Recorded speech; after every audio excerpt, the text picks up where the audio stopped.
Thank you for joining me for part two of my conversation with my professor, Dr. Emilio Zamora.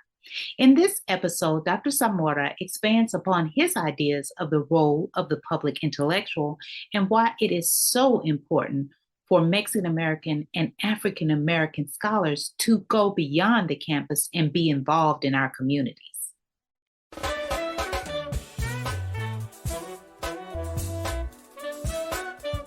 Welcome to the Empowerment Zone with Ramona Houston, where we zone in on Black and Brown relations and our journey to empowering our communities.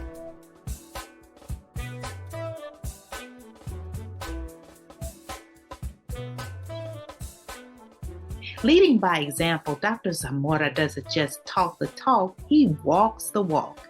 In our discussion, Dr. Zamora shares his work in Texas in the campaign for the inclusion of ethnic studies into the classroom. Impactful indeed. Enjoy our conversation.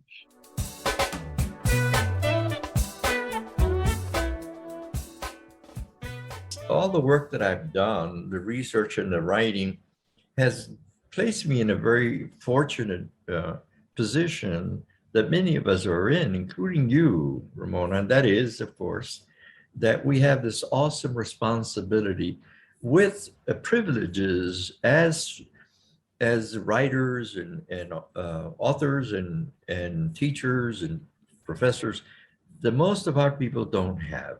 Mm-hmm. Our responsibility to speak up are greater because we have been taught to write and to speak, and we've developed those abilities. So I've used my position as a university professor in Mexican American history and Texas history as a platform to work in the community, as some people call a public intellectual. That is, I've engaged the larger society, particularly my own community, in advancing ideas that I've learned from history on this movement for social justice.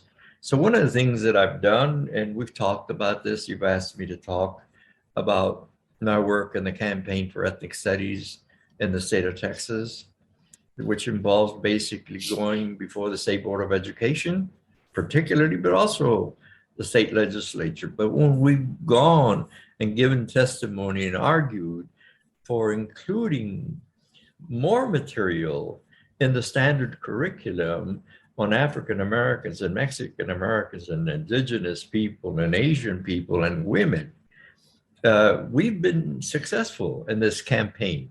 It's involved a lot more, going to the press, organizing rallies and marches to impress to make an impression on the members of the Board of Education.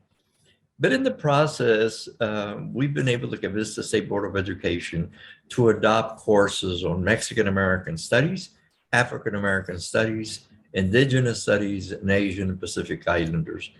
During these times when the conservatives have taken initiatives against us in various ways, we have, and I think they've done it in part because we've been successful in forcing officials like members of the State Board of Education who include us to a greater extent in the standard curriculum, and to adopt courses that then teachers can teach in the public schools if they wish to teach them.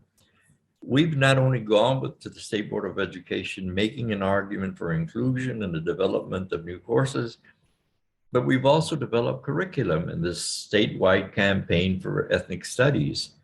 And we have also organized workshops to prepare teachers to use the curriculum and to convince the administrators in the schools to allow them to teach these courses that they can now teach.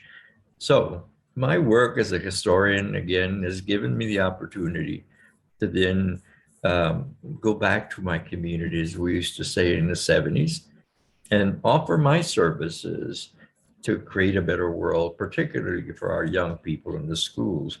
As you know, the standard curriculum has not included us. Alonso Perales, for example, is not in the standard curriculum for the state of Texas. And Jose de la Luz Hines is barely mentioned. In other words, teachers are not encouraged to teach our history and our general experiences. They're not allowed to tell our children, African Americans and Mexican Americans, anything about their history, the obstacles to the advancement of their communities, and the heroic efforts by many people from our communities to seek social justice and to advance our interests. I think this is really critical. I have had so many students in my classes at the university tell me that people that are taking classes in Mexican American history telling me, asking me, why is it that I have to wait until I get here to know anything, to find out anything about myself and my community? What's going on? Well, I tell them, the people that get elected to the State Board of Education have not deemed it necessary to include much about Mexican Americans and African Americans and women. This is after the large volume of work that we've produced since 1970, 71, 72. Much was published before, but a lot more has been published in 71, 72. Despite that, we see that the curriculum, the standard curriculum in places like Texas, lags far behind the well-known and established record of Mexican American and African American and indigenous history and women's history. There is no excuse. It may be very well the case that the members of the State Board of Education are not reading these materials so that they don't know. But now that we've gone before them and told them what they're doing and what they're not doing, they now know. Like the great book tells us, you may not have known before now, but now you know. So from this point on, you have no excuses. That's a powerful argument. It's a real argument. It's a truthful argument. So we're doing so many other things, but I just wanted to underscore the fact that many of us do not stay put in the designated areas, the areas of life is designated us to work and live. Many of us have made a conscious decision to move out of our offices and our classrooms and into our communities. And in my case, and in my wife's case, who I think your listeners will hear later, have been very involved in developing curriculum and making sure that the standard curriculum includes the curriculum we're developing. By the way, one exciting curricular area are the relations between African Americans and Mexican Americans in our history. Mm-hmm. Mm-hmm. You know that there have been differences among our leaders and even political divisions, but we have also witnessed really important and inspiring instances of cooperation. Much like in the student movement, we have independently developed a sense of the reality in our lives and in our history, but we often come to the point of unity around the major concerns with inequality. Let me just give you one example. In 1943-44, in 1941, President Roosevelt established a Fair Employment Practice Committee, the forerunner of the modern civil rights movement. But this was designated in the area of employment, which basically argued you cannot discriminate on the basis of race and national origin when during the war, when hiring people. And of course, they were discriminating left and right against minority people to the point that the African American leadership threatened to march on Washington in 1941. And as a result of that threat, Roosevelt established the Equal Employment Opportunity, this agency to investigate and enforce a policy of non-discrimination in employment. Immediately, Carlos Castañeda, the director of the office in Dallas, received complaints from the refineries in the Gulf Coast from African Americans and Mexican Americans who claimed that there was hiring wage and upgrading discrimination. The superintendents of the most of the 11 or 12 refineries and the union chiefs agreed agreed that there was discrimination against folks. There's I even found records in which the companies and the heads of unions agreed that Mexicans and African Americans were only supposed to be hired in the unskilled jobs as janitors and bus drivers and cleaners of the vats. So when Carlos Castañeda went to Houston to investigate the complaints, he met with representatives of NAACP, representatives of LULAC, and there were also representatives of the Mexican Consulate Office. And this is what they agreed upon. They agreed that Carlos Castañeda should negotiate an end to discrimination in the refineries on the basis of the Mexican American complaints. My first conclusion was that discrimination against Blacks was so deep-seated with these racial ideas that it made sense to go with the Mexicans, because the Mexicans are like the middle group. They can go under and around the racial strictures because they're classified as whites. That was my first conclusion. But then I found a record in which Castañeda and others gave another explanation. The Mexican government was intervening in the internal affairs of the US, arguing that discrimination against Mexicans and African Americans and others was unconstitutional. In other words, the Mexican American and the African American complainants against the Shell refinery in 1943 and 1944 recognized that the Mexicans had something they did not have, that the African Americans did not have. They had a Mexican lobby. And so that's pretty important, that these workers and their civil rights representatives understood that they had to work together with what they had. And what they had is a moral argument by African American leaders, one of the major arguments against racial discrimination. But Mexicans were bringing something new to the table, and they all recognized that. And what they brought is that the possibility that the Mexican government would intervene in this case against Gulf and Shell. And in fact, the Mexican government did intervene. But that's another story. The point is that there's numerous instances, from the Underground Railroad to Mexico to this instance that I just described, numerous others where African Americans and Mexican Americans come to the point of agreement and cooperation. And our children need to learn that as well. They not only need to learn about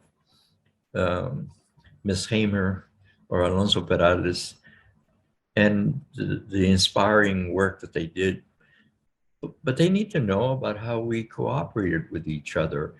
That's not to deny that there's differences among us, but to underscore that there's a possibility of unity, and advancing together in a more effective manner against the racial edifice that has been the evil, one of the major evils in American history.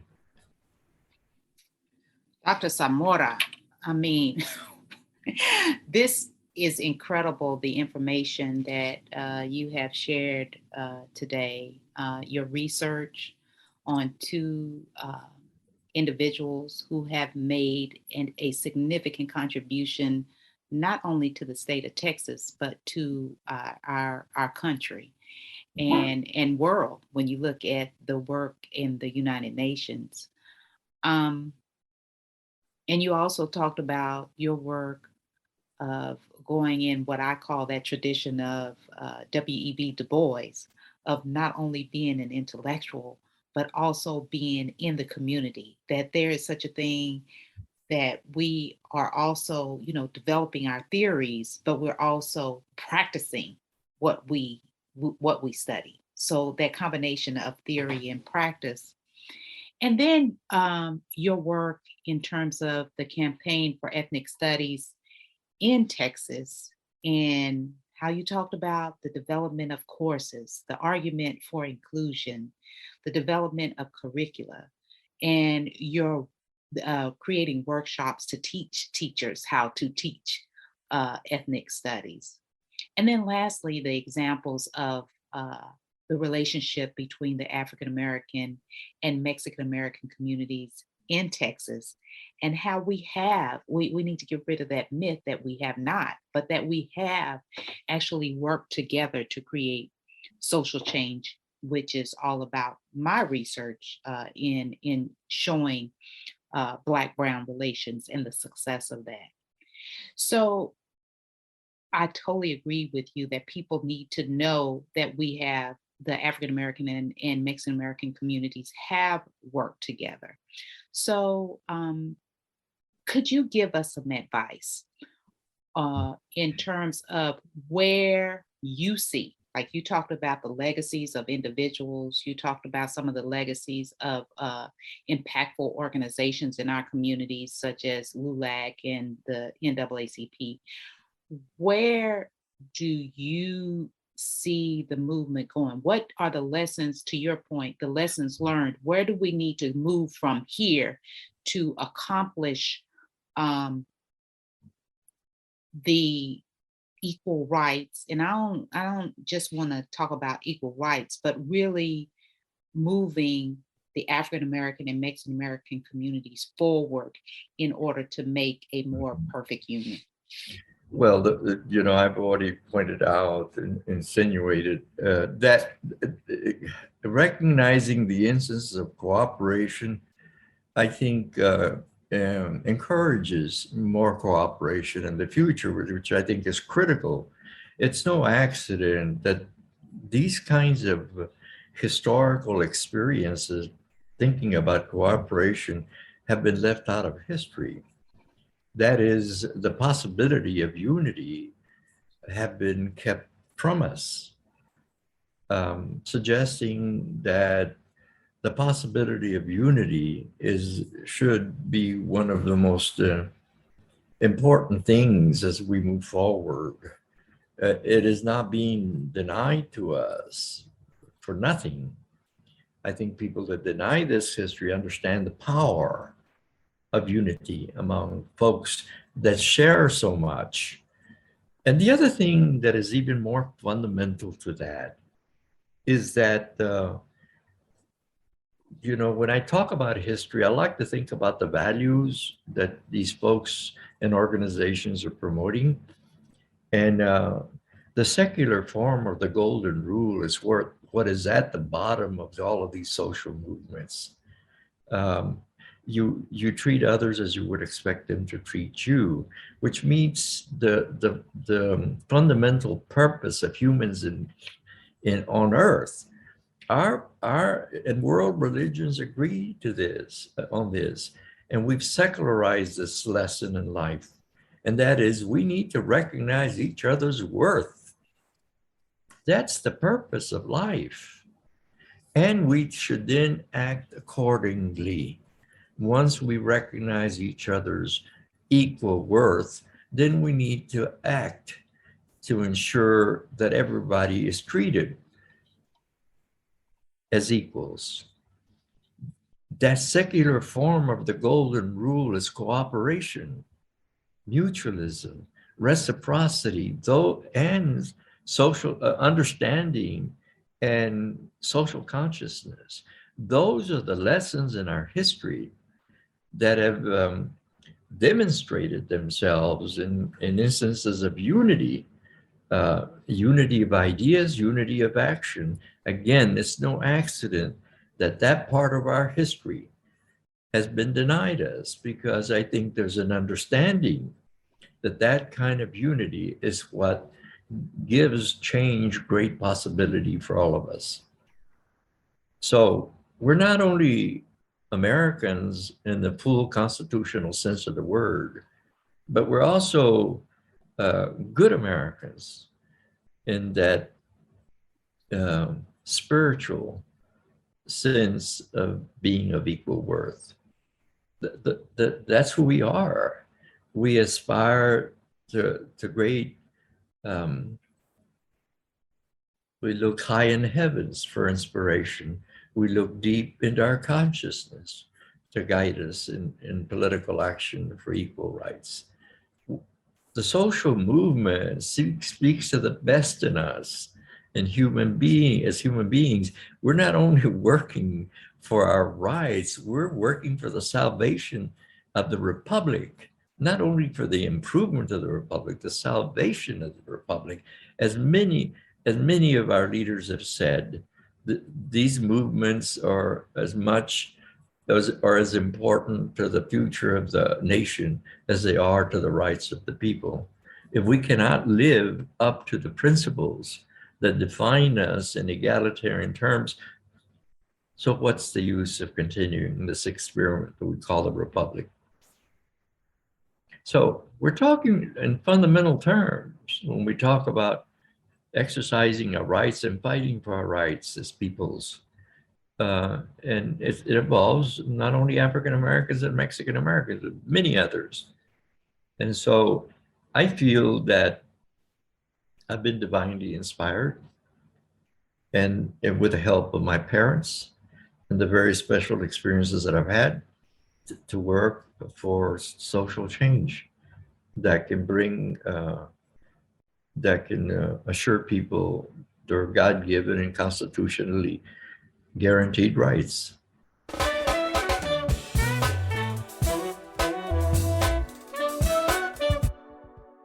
I know you're a big advocate for higher education.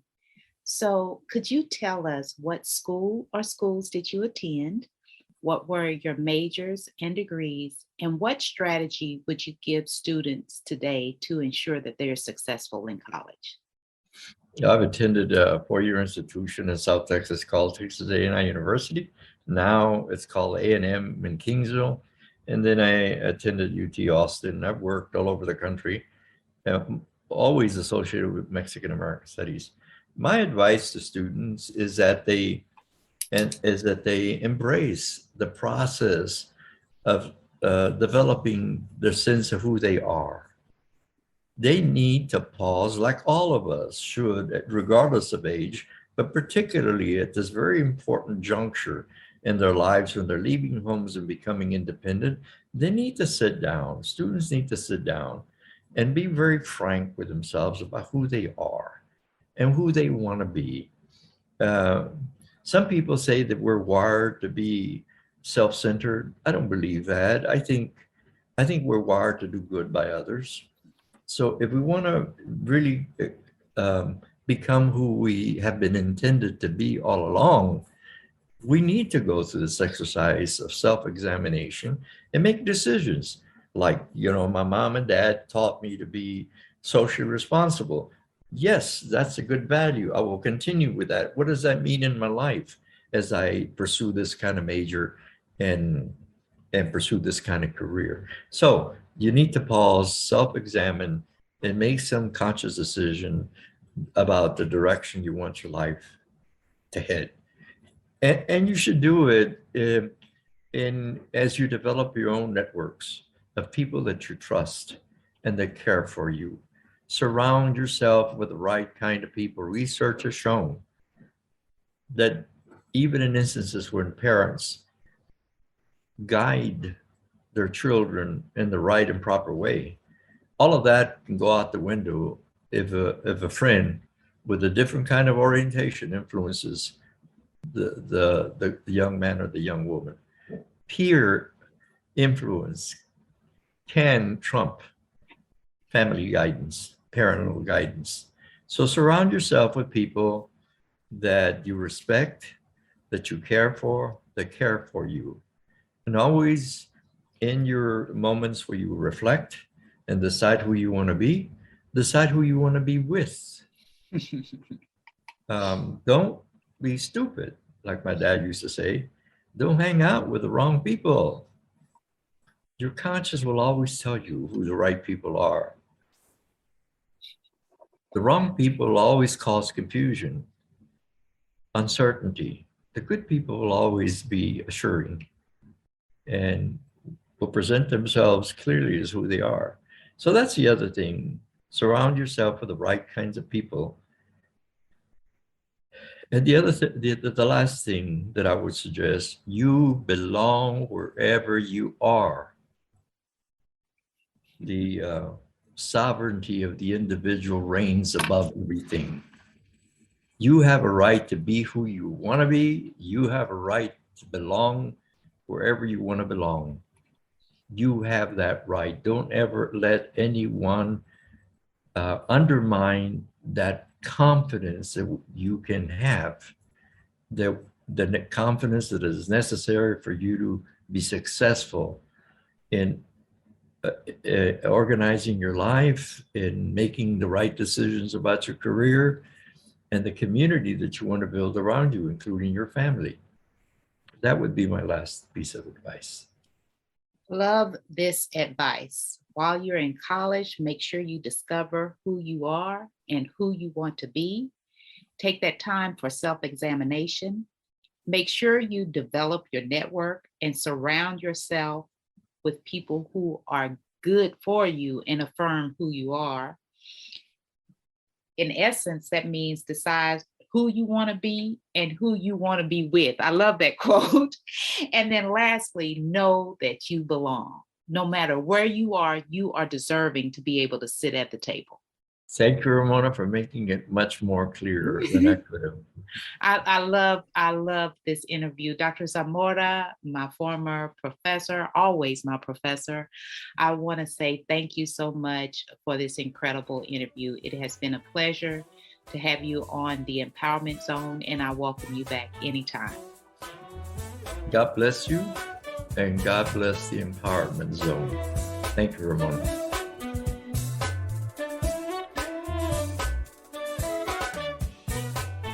A special thank you to the incredible team of the Empowerment Zone. Terry Gully, theme song. NADWorks, digital support, and of course, our featured guest.